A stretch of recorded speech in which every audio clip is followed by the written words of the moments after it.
فتق مدینہ کے طیبہ کے قریب ایک باغ ہے، ایک جگہ ہے، وہ مال فے کے طور پر رسول اللہ صلی اللہ علیہ وسلم کے پاس وہ باغ آیا۔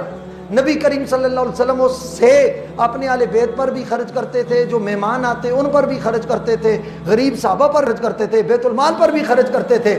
تو نبی پاک صلی اللہ علیہ وسلم کے پردہ فرما جانے کے بعد سیدہ زہرا نے جو اس باغ کا مطالبہ کیا یہ غلط نہیں تھا، یہ قرآن کے حکم میں تھا کہ یوصیکم اللہ فی اولادکم للذکر مثل حظ الانثیین، یہ قرآن کا حکم تھا۔ فرمایا کہ والد کے وصال کے بعد وراثت اس کی اولاد کو ملتی ہے۔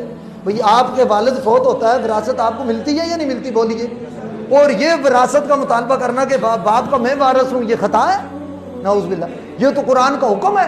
سیدہ زہرا نے جو مطالبہ کیا وہ نص سری، قطعی و ثبوت، صریح و دلالت پر، میرے جملے ریکارڈ ہو رہے ہیں، جہاں سنیں گے ان کو پتہ چلے گا کہ اس نے در زہرا کی نوکری کی ہے، کہ نص قطعی و ثبوت، صریح و دلالت کی روشنی میں سیدہ زہرا نے یہ مطالبہ کیا، اور یہ مطالبہ ان کا حق تھا، قرآن پر عمل تھا۔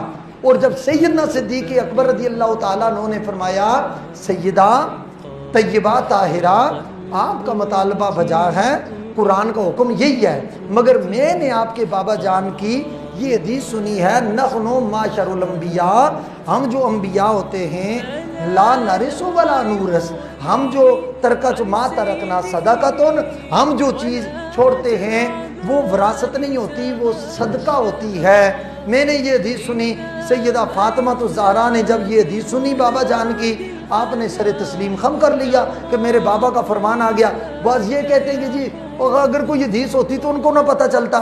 میں آپ سے پوچھنا چاہتا ہوں کہ بندہ گھر میں بھی ہوتا ہے، باہر میں بھی ہوتا ہے، سفر بھی ہوتا ہے، مسجد میں ہوتا ہے، عذر میں ہوتا ہے، اب بتاؤ رہتا تو میں اپنے گھر میں ہوں، جو تقریر آج میں نے آپ کے سامنے کی ہے میرے گھر والوں کو پتہ ہے میں نے جمعے پہ کیا کہا ہے؟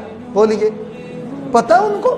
نہیں پتہ نا کیا کہا ہے؟ بھائی جب سرکار نے، ہو سکتا ہے یہ حدیث صدیق اکبر کے سامنے سفر میں بیان کی ہو، مسجد میں بیان کی ہو، کسی باہر جگہ بیان کی ہو، اور وہی حدیث سرکار صدیق اکبر نے جب فرمایا کہ آپ کے بابا جان نے یہ بھی فرمایا ہے، سیدہ فاطمہ زہرا نے سر جھکا لیا بابا جان کے حکم کے آگے۔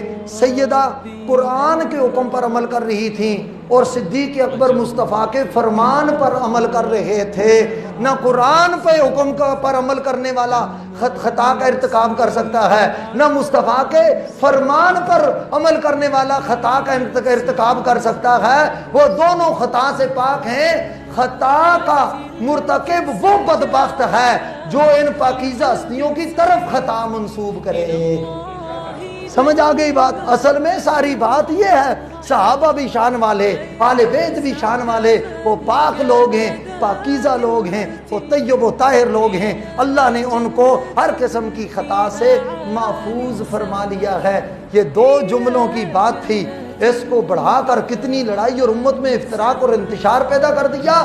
میں یہاں کہتا ہوں اپنے آپ کو متفق رکھیں، متحد رکھیں، کسی انتشار کا شکار نہ ہوں۔ آپ کو بتائیں میں نے رد ضرور کیا ہے فکر باطل کا، میں نے آپ کو اشتعال دلانے کی کوشش نہیں کی، میں نے کوئی لا اینڈ آرڈر کا مسئلہ پیدا کرنے کی کوشش نہیں کی، اس لیے کہ فتنہ پھیلانا یہ یزیدی مزاج ہے۔ حسینی ہمیشہ امن کی بات کیا کرتے ہیں، مگر سیدہ زہرا پاک کی عزت اور عظمت کے آگے کوئی چیز بھی نہیں ہے۔ ہم سب کچھ ان کے قدموں کی خاک پر قربان کرنے کے لیے تیار ہیں۔ اللہ تعالی ہمیں سیدہ زہرا کی غلامی اور ان کے در کی سلامی نصیب فرمائے۔ وآخر دعوانا ان الحمد للہ رب العالمین۔